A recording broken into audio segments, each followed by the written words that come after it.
Hey, everybody, this is Derek Davis from the band Babylon A.D., and you're listening to Rockum Radio. Rome wasn't built in a day.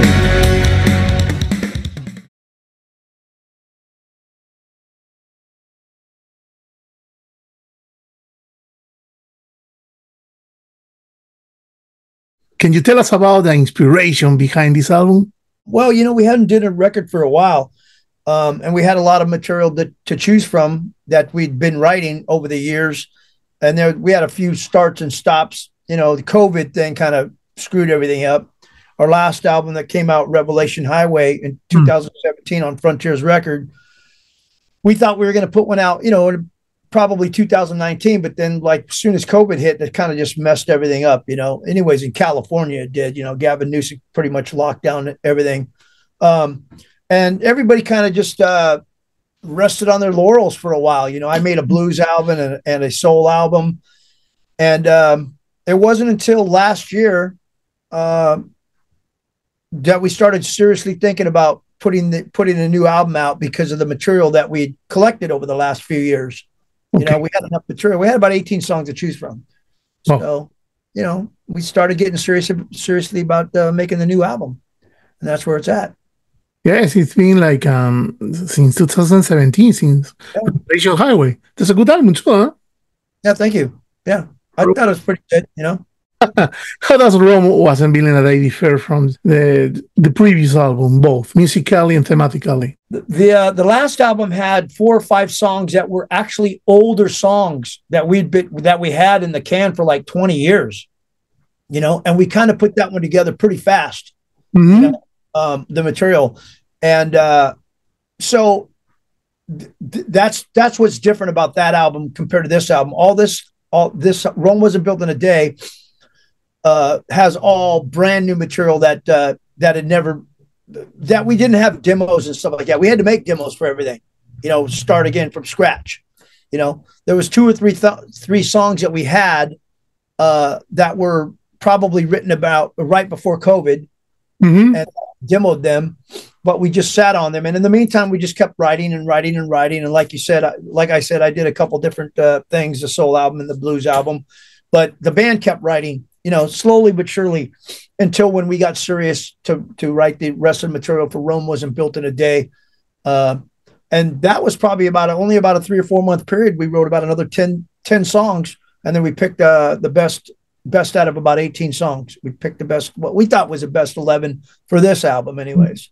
Did you face any challenges or surprises during this production? Well, Jamie, our longtime drummer, who'd been with us from the beginning, he didn't want to make another album, so we had to find a drummer.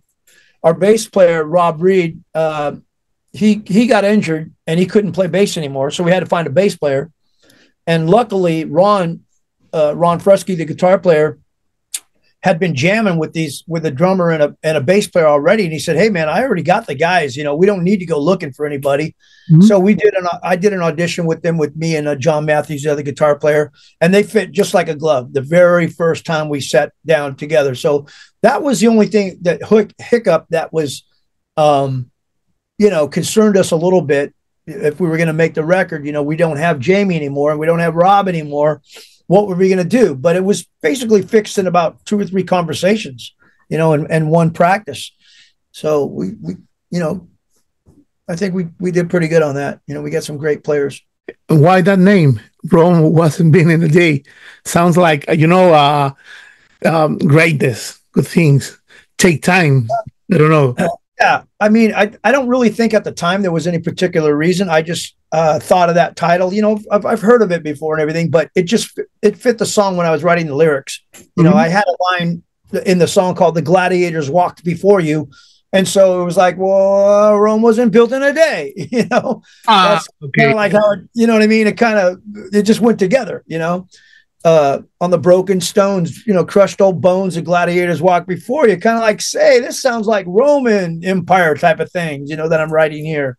So that's how I come across the title. And then some people say, well, it did take you a long time to make this album. And hey, that's true. So yeah, Rome wasn't built in a day, man. It was, but it was destroyed in about 3 nights, I think. So Well, Wrecking Machine has received significant airplay and even reached the top 40 of the media-based classic rock radio charts. What do you think makes the single resonate so well with listeners? I think some of it is the AI element in the video, anyways. And I think that the song is just really up tempo and in your face. You know, it's just a good hard rocker. You know, and we wanted to lead off with something. We weren't sure if we were going to lead off with "Rome Wasn't Built in a Day" for the single or "Wrecking Machine" for the single, because they were both strong. So we kind of shopped them around to a few radio people in radio and let them choose. And even that was kind of like, we had to even get more people involved because it was like a 50-50 split, it seemed like. You know, Rome Wasn't Built in a Day, this single that just got released last week, is more commercial, you know, more commercial sounding. But since haven't been around the scene for, you know, a good 5-6 years, we felt like we needed to have a good punch for the first single, you know, and Wrecking Machine seemed to be the one, you know. And now we followed up with Rome Wasn't Built in a Day. Yeah. The new album has been described as a return to your early sound, but with another twist. How do you balance the nostalgic elements with contemporary influences? Well, you know, what I did was I realized that a lot of people are probably looking for that for the first Babylon A.D. album kind of material. And we write like that anyways, but I listened to the album quite a bit, the first album.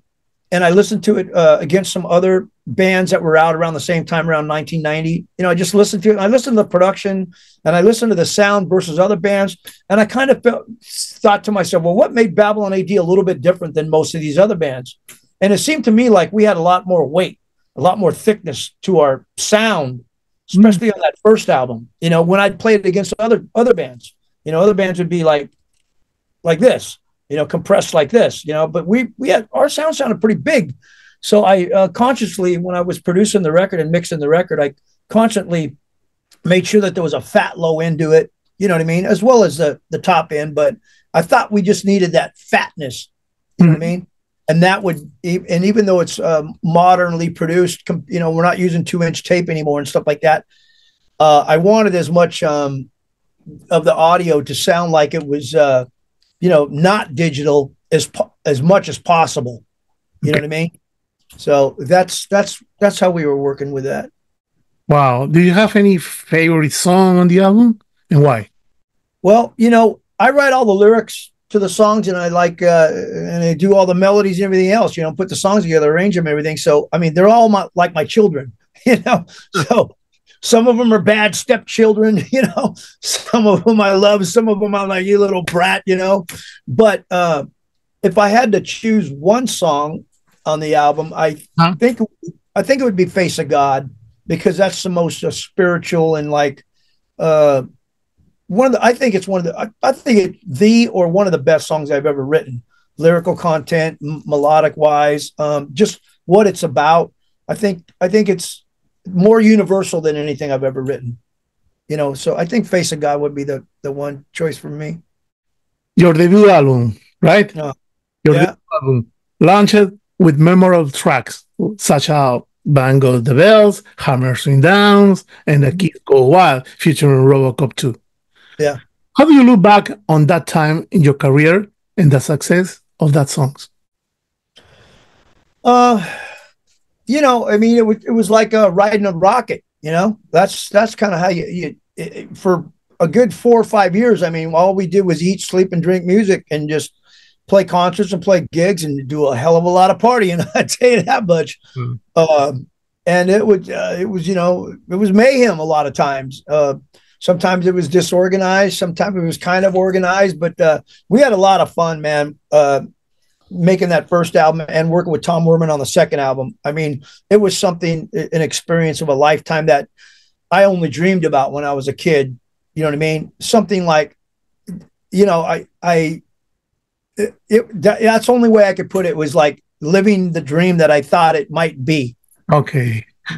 So I got to live that for a good 5 years there. You know what I mean? But I'm still living it. It's just a little bit different pace. I'm an adult now. I'm not a crazy kid that's just out to conquer the world, you know? and slay some beasts. I figure I pretty much did most of that. Derek, can you share some memorable moments or stories from your peak rock star days? What were some of the highlights for you? Well, I'd say the highlight for me in my career is just meeting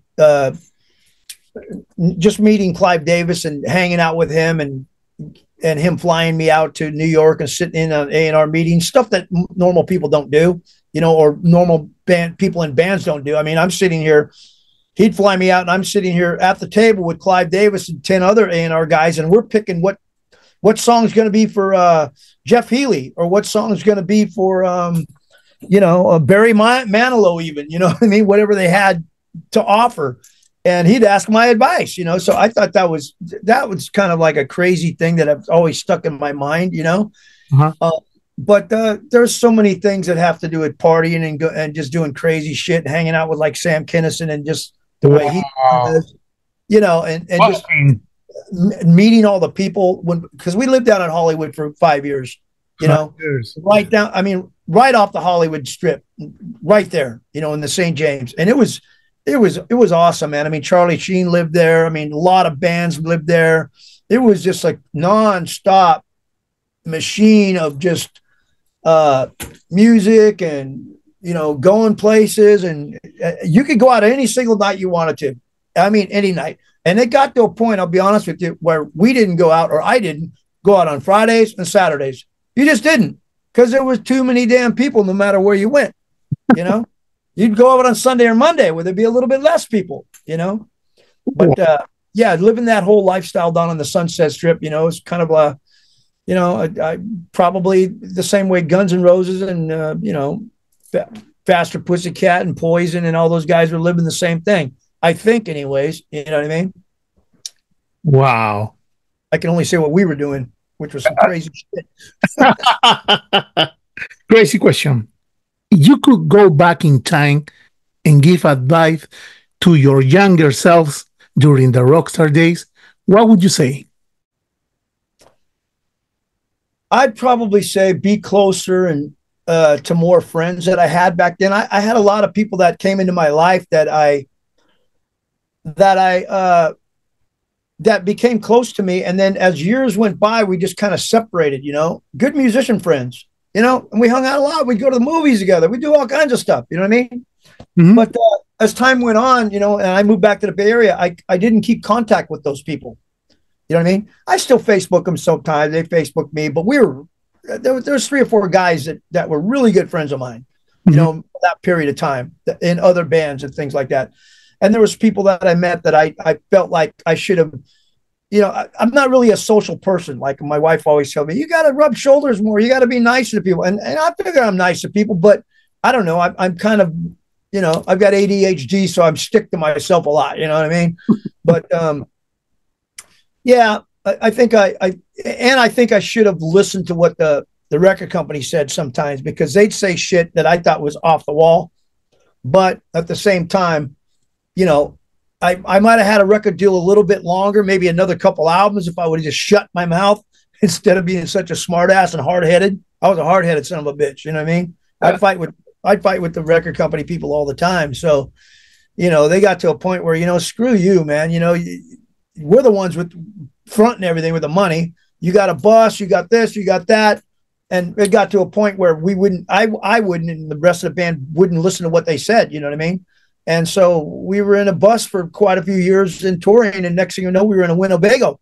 They pulled tour support, because they're like, well, you don't want to listen to us. I should have just been a little bit more humble. That's the word I'm looking for. You could choose a celebrity to join the band as an honorary member for a day. Who would it be and why? Oh, that's a tough one. There's a lot of people, but just for the 1 day, for the mayhem, I think I'd have Johnny Depp come on with us, yeah, because he'd have. I mean, I met him twice, and both times, and this was years ago. And both times, he's a crazy cat, man. He's a fun dude to hang around with. But I just think that the interest in the band would go through the roof. If Johnny Depp was jamming with us, you know what I mean? Derek, what can fans expect from your upcoming live shows? We always put on a great live show. We kick ass. I hate seeing bands that you go see them and you say to yourself, well, I might as well just put on the record because I'm not seeing anything here. This isn't a live show. This is just, four guys up there barely moving. I can't stand that. So we've always put on a really electrical type of show where we're really, on fire, I mean, we never sit down when we're playing and bring the audience down. We always got the audience right with us in our pocket, in our hands. And so if you're going to come see a Babylon A.D live show, you're going to get the real deal. You're going to get the goods. You're not going to go home saying, why did I go to that show? That's for sure. Wow. Are there any Canadian dates in the future? I don't know. The agents some talk. I know they've been talking about it. They've been talking Texas, Florida. I know we're going to go do some short dates over in Europe pretty soon. But everything's kind of we've got about 8 or 9 shows right now lined up, but everything's getting more lined up since the album came out. We're getting more and more offers, So the management team is sorting through all that stuff right now. Any last word to your fans in this interview? I would just like to, say thank you for sticking with us all those years, man. I mean, it's crazy, but we're still kicking ass and we're still going to go for it. We still have a good time playing. We're not laying down.